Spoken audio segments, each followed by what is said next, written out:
Hello friends, welcome again in Mission NetJRF 2021 paper 1 cover कर रहे हैं हम लोग टीचिंग एंड रिसर्च एप्टीट्यूड को शिक्षा एवं शोध अभिक्षमता को। चैनल पे न्यू है तो सब्सक्राइब कर लीजिए, अदर फ्रेंड को शेयर कीजिए सो दैट वो भी बेनिफिट उठा सके और अपने प्रिपरेशन को अच्छे से कर सकें। पेपर 1 और पेपर 2 एजुकेशन सब्जेक्ट मैं पढ़ाती हूँ। आप भी अगर नेट जेआरएफ की प्रिपरेशन कर रहे हो तो आप इस क्लास को ज्वाइन कर सकते हो। ज्वाइन करने के लिए आप मुझे इस नंबर पे व्हाट्सएप कर सकते हो। यूनिट 8 हम लोग कवर कर रहे हैं आईसीटी को, इंफॉर्मेशन कम्युनिकेशन टेक्नोलॉजी को, जिसकी ये क्लास नंबर 10 है।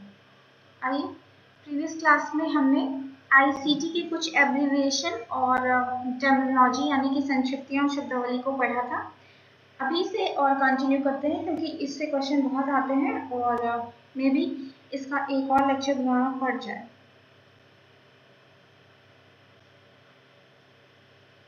मैंने आपको बताया था कुछ टर्मिनोलॉजी बताई थी आपको, उसे होप सो आपने नोट कर लिया होगा। तो चलिए आज ही फिर मूव करते हैं। एड्रेस बुक क्या होती है, पूछ सकता है एड्रेस बुक। तो एड्रेस बुक आपकी, जैसे आपका फ़ोन होता है, फ़ोन में आपका क्या होता है, कॉन्टैक्ट होता है। कॉन्टैक्ट में जिससे आपको बात करनी है, कॉन्टैक्ट में जाके आप उससे बात कर सकते हो, ठीक है। तो इसी तरीके से आपका जो ईमेल होता है, ईमेल में आपके जिससे आपको कॉन्टैक्ट करना है उन सभी लोगों का मेल लिखा होता है ना, उन सभी लोगों का मेल होता है। उसी प्लेस को आप कहते हो एड्रेस बुक। वहाँ से आप किसी को भी सेलेक्ट करके, किसी का मेल सेलेक्ट करके आप उसे क्या कर सकते हो, मेल सेंड कर सकते हो। ये हो गया आपका। फिर है आपका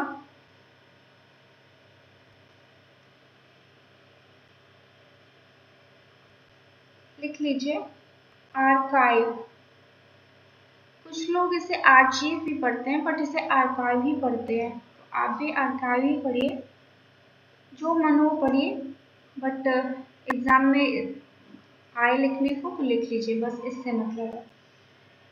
इसका यूज जो होता है ना, आपके पास जो फाइल है, डॉक्यूमेंट्स हैं, उसको डिस्क्राइब करने के लिए किया जाता है।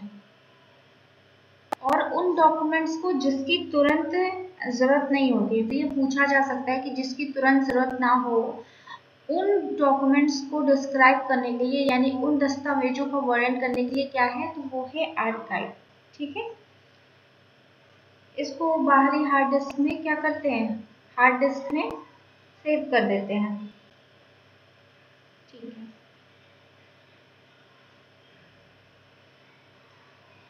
चलिए,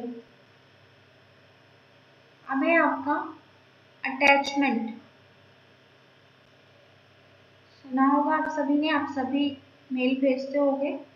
अटैचमेंट मेल क्या आप व्हाट्सएप भी करते होंगे, लेकिन यहाँ पे है आपका अटैचमेंट से रिलेशन। आप क्या बताओगे कि जब आप, इसका संबंध ईमेल से है बेसिकली, है ना। जब आप किसी को ईमेल करते हो तो ईमेल के टू में आप उसका ईमेल आईडी डालते हो, उसके बाद आपको क्या करनी है, फोटो भेजनी है या फाइल भेजनी है। तो ये सारी चीज़ें क्या करते हो, आप अटैच करते हो। यहाँ पे इसके नीचे आप अटैच करते हो, इसी को कहते हैं अटैचमेंट। ये कोई भी फाइल हो सकती है, मतलब ईमेल के संबंध में होता है। ईमेल आपको भेजना है, आपको फाइल भेजना है, फोटो भेजना है, ईमेल भेजना है, साउंड भेजना है, म्यूजिक भेजना है, वीडियो क्लिप भेजना है, कुछ भी, इसको आप संलग्न कर रहे हैं। संलग्न आप इसे बोल सकते हो हिंदी में, इसे ही बोलते हैं अटैचमेंट हिंदी में। मैंने बहुत ढेर सारे लिख लिए हैं और जो बहुत इम्पोर्टेंट है, जो आए हुए हैं, इम्पोर्टेंट लगते हैं, मैं वही आपको बता रही हूँ।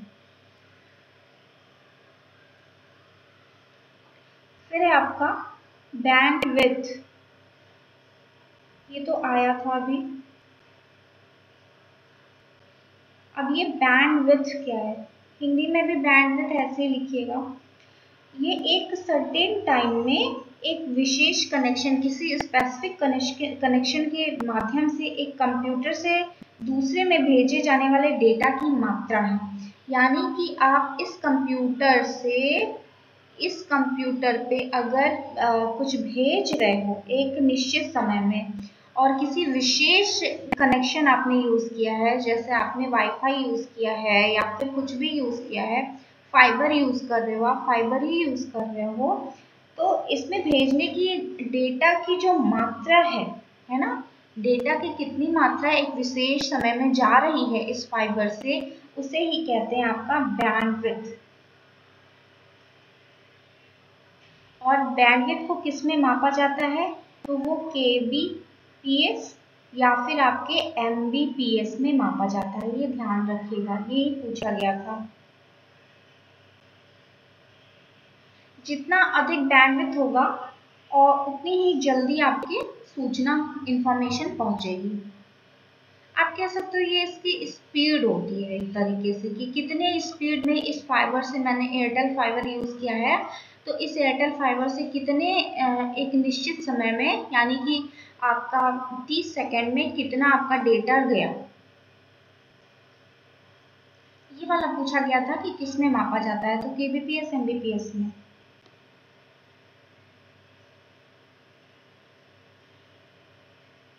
फिर आपका है ब्लॉग। ब्लॉग सुना होगा आप सभी ने। ब्लॉग, इसे वेब ब्लॉग भी कहते हैं। आप इसे कह सकते हो ऑनलाइन डायरी। क्या है ये? ऑनलाइन डायरी है, जिसमें कोई पर्सन होता है, वो क्या कहता है, किसी एक सब्जेक्ट पे या बहुत से सब्जेक्ट पे अपने थॉट्स को इस पे पब्लिश करता है। यानी कि मैंने एक ब्लॉग बनाया और मैं अपने मुझे बताना है कि लोगों में एंजाइटी क्यों होती है। आज मैं ये टॉपिक लिख रही हूँ, लोगों में एंजाइटी क्यों होती है, मैंने ये टॉपिक पूरा इस पे लिख दिया है और इसे क्या कर दिया, पोस्ट कर दिया, है ना। तो ये होता है आपका ब्लॉग। जैसे आप अपनी डायरी में बैठ के लिख देते हो, लेकिन आप उसे पोस्ट नहीं कर सकते, बट मैंने यहाँ अपने मन के विचारों को लिखा, एक लिखूँ 10 लिखूँ इससे मतलब नहीं, फिर मैंने इसे पब्लिश कर दिया, यानी कि पोस्ट कर दिया, दूसरे लोग भी इसे पढ़ सकते हैं। ये होता है आपका ब्लॉग। अब एक आप ये भी देख लीजिए 6 नंबर में CMS। CMS का फुल फॉर्म होता है, फुल फॉर्म भी देखते रहिएगा जहाँ जहाँ बताऊँ, कोर्स मैनेजमेंट सिस्टम।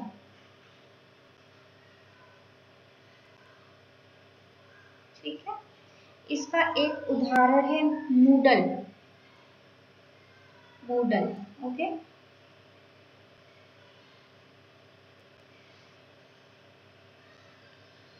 फिर है आपका एक्सटेंशन, बहुत इंपॉर्टेंट है, इससे कई बार क्वेश्चन आया है। एक्सटेंशन, अब आप कहोगे एक्सटेंशन क्या होता है, हिंदी में भी सॉरी क्या बेटा बोल देती हूँ फ्रेंड्स, आप हिंदी में भी आप ऐसे ही लिख सकते हो। एक्चुअली मुझे अपने कॉलेज के बच्चों को बेटा कहने की आदत लगी है, इसलिए आप लोगों को भी बोल देती हूँ, सॉरी फॉर दैट अगर बुरा लगे तो। Please give me a second. Hello, हाँ कौन? हाँ नमस्ते बेटा। अर्चना, 12th क्लास। हाँ बताइए। हाँ किस क्लास में? अच्छा बीकॉम करना है। हाँ बेटा एडमिशन हो रहा है, आप जाके एडमिशन ले लीजिए, क्लास भी चलने वाली है।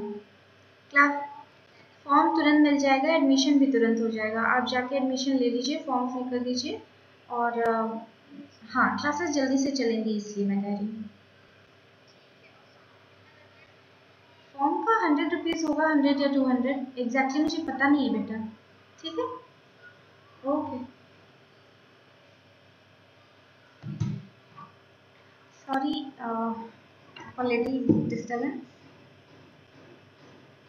but I have to pick this class. Sorry, call. Extension, extension क्या होता है? एक्सटेंशन इसे कहते हैं,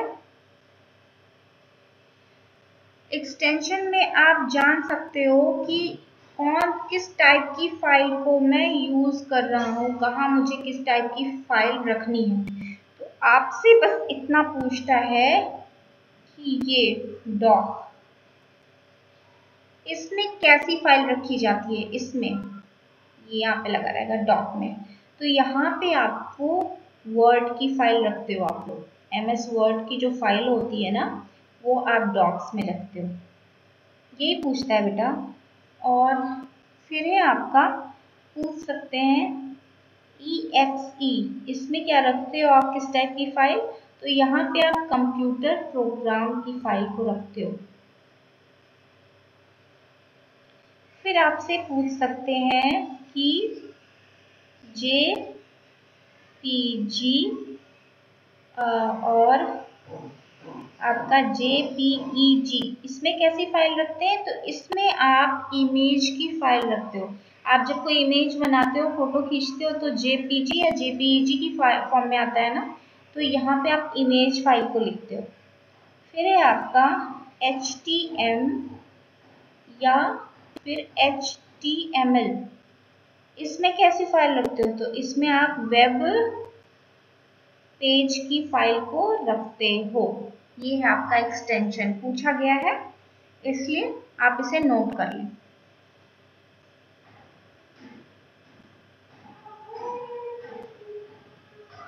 ये तो आगे मूव करते हैं। फिर है आपका 8 नंबर ना, होस्ट।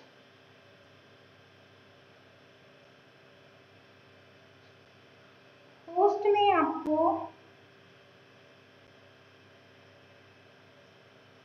जब आपके घर कोई आता है ना, तो ये आपका गेस्ट होता है और आप क्या होते हो, होस्ट होते हो।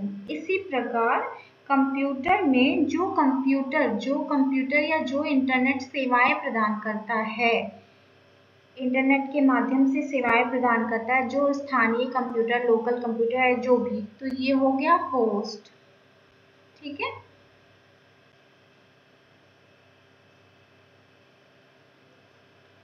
फिर है आपका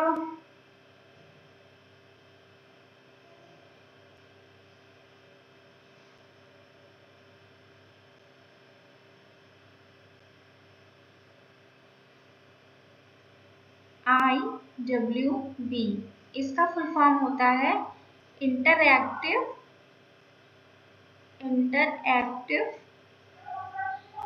व्हाइट बोर्ड। ठीक है, व्हाइट बोर्ड जैसे इस पे क्या करते हैं टीचर्स, इसे पढ़ाते हैं। व्हाइट बोर्ड एक यूज करते हैं, जैसे मैं पढ़ाती हूँ आपको, तो व्हाइट, ये तो अभी PPT बन रही है, PPT के थ्रू है, लेकिन अगर जूम पे मैं आपको पढ़ाऊँ तो जूम पे वहाँ पे ऑप्शन होता है कि आप स्क्रीन शेयर करके व्हाइट बोर्ड पे पढ़ा सकते हो। तो ऐसे सिंपल सा आ जाएगा और यहाँ पे मैं लिख सकती हूँ, सेम ऐसे ही समझ लो। तो ये होता है इंटरैक्टिव व्हाइट बोर्ड। फिर है आपका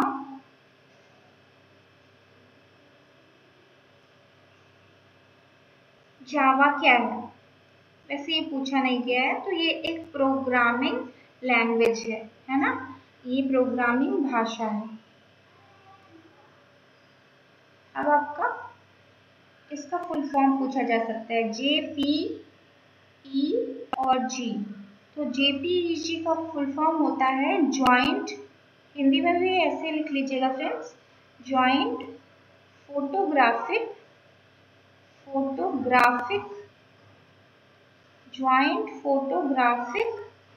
एक्सपर्ट ग्रुप, ये है JPEG का full form.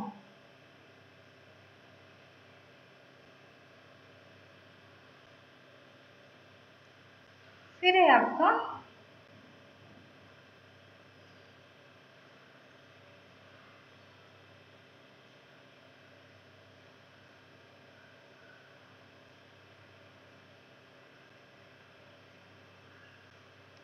Open source. Sorry, इसे रहने दीजिए, इससे क्वेश्चन कभी पूछा नहीं गया है। फिर आप कर लीजिए OCR, इसका फुल फॉर्म कई बार पूछा गया है, तो इसका फुल फॉर्म होता है ऑप्टिकल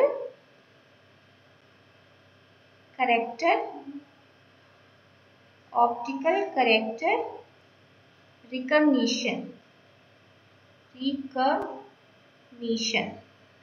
ठीक है।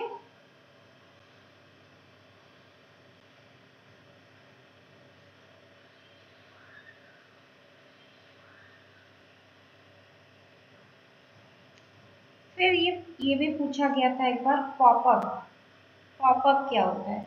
आपने देखा होगा कि कभी आप, जैसे आपने गूगल पे कुछ सर्च किया, क्रोम पे कुछ सर्च किया, क्रोम पे आपने सर्च किया अपने आपकी कॉलेज का, मान लीजिए लखनऊ यूनिवर्सिटी का कुछ आपको देखना है, तो आपने सर्च किया, तब तक ये छोटा सा ऐसे खुल के कुछ आ जाता है, इसमें कुछ इंफॉर्मेशन लिखा रहता है ना।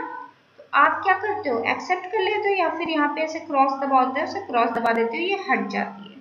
तो पॉपअप क्या होती है, छोटी सी विंडो होती है जो कुछ आपको एडिशनल इंफॉर्मेशन देने के लिए आती है, और ये इस किसी पेज के ऊपर कहीं भी ऊपर नीचे बीच में बन के आ जाती है। ये आपने देखा होगा, कभी भी आप क्रोम ही खोल के देख लेना, कुछ ना कुछ लिख के आ जाता है। मान लीजिए यहाँ पे एडिशनल इंफॉर्मेशन दी रहेगी कि लवली प्रोफेशनल यूनिवर्सिटी में आपको एडमिशन लेना हो तो ये है। फिर आप क्या करते हो, उसे देखना चाहते हो, तो फिर आप इसे देख सकते हो टच करके, नहीं तो क्रॉस का बटन है, इसे क्रॉस कर सकते हो, ठीक है। तो आपने पॉपअप भी देख लिया कि क्या होता है।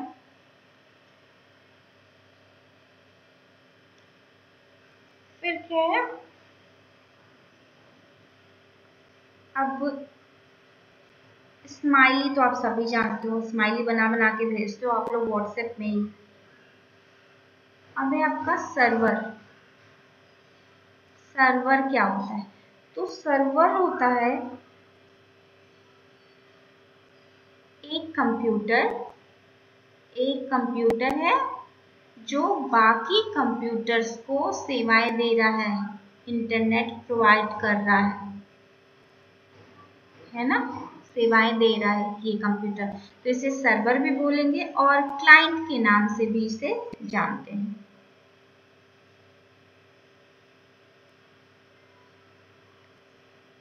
चलिए, स्मार्टफोन आप जानते ही हो, उसमें बताना नहीं है। सोशल मीडिया आप सभी जानते हो कि सोशल मीडिया क्या है।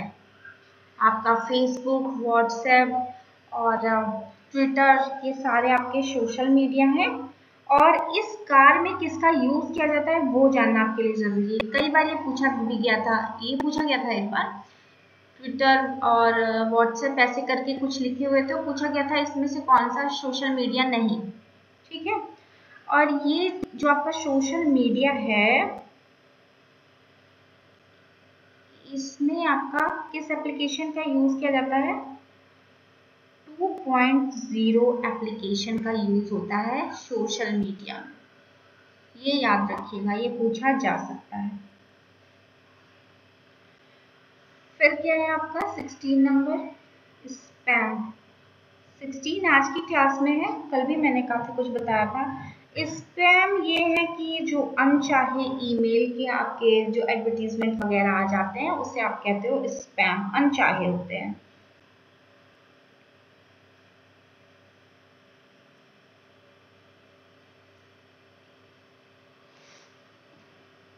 फिर है आपका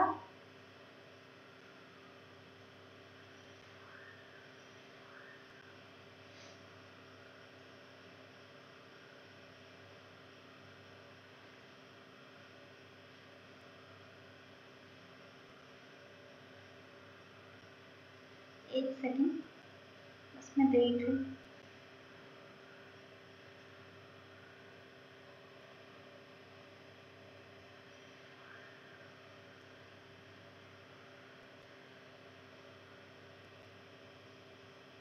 स्पैम हो गया, अब आप लिख लीजिए वैप। वैप का फुल फॉर्म आपको लिखना है वायरलेस एप्लीकेशन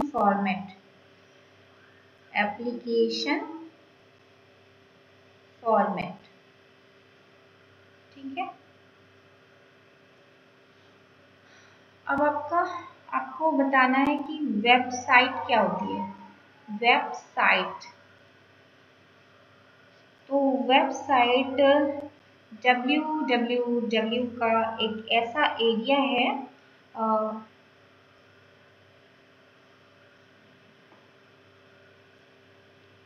www आप कह सकते हो, इसका एक एरिया है जहाँ पर एक ऑर्गेनाइजेशन या कोई पर्सन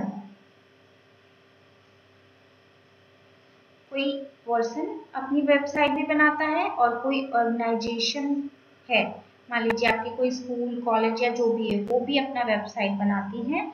और इसमें क्या करते हैं, वेबसाइट में अपनी जानकारी वगैरह यहाँ पे संग्रहित करते हैं, स्टोर करते हैं। मान लीजिए आप किसी कॉलेज की वेबसाइट देख लो, आप लखनऊ यूनिवर्सिटी का वेबसाइट खोलो, यहाँ पे आपको बना रहेगा कि यहाँ पे कितने टीचर्स पढ़ाते हैं, क्या है क्या नहीं है, सारी चीज़ें, इमेज वगैरह सब जो जो ये रखना चाहें। साथ में करंट न्यूज़ जो भी आ रही होगी, अभी इसका एग्ज़ाम अब होगा, इसका एग्ज़ाम ये सारी चीज़ें यहाँ पे क्या होता है, संग्रहित करते हैं, स्टोर करते हैं। ये कोई पर्सनल व्यक्ति भी बना सकता है या कोई ऑर्गेनाइजेशन भी बना सकती है। और हर वेबसाइट का, हर एक वेबसाइट का एक यूनिक URL होता है, यूनिक URL, यानी कि वेब एड्रेस सबका अलग अलग होता है, किसी का सेम नहीं होता है।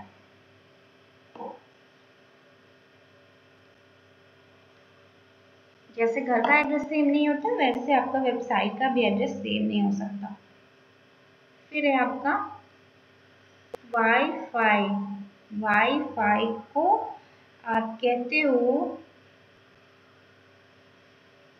Wireless Fidelity.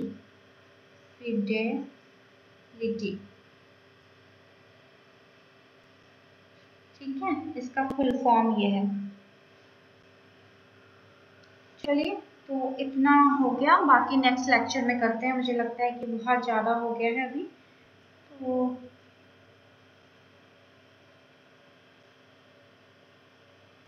बाकी नेक्स्ट लेक्चर में करते हैं। जो भी समझ में नहीं आएगा आप मुझे मैसेज कर दीजिएगा।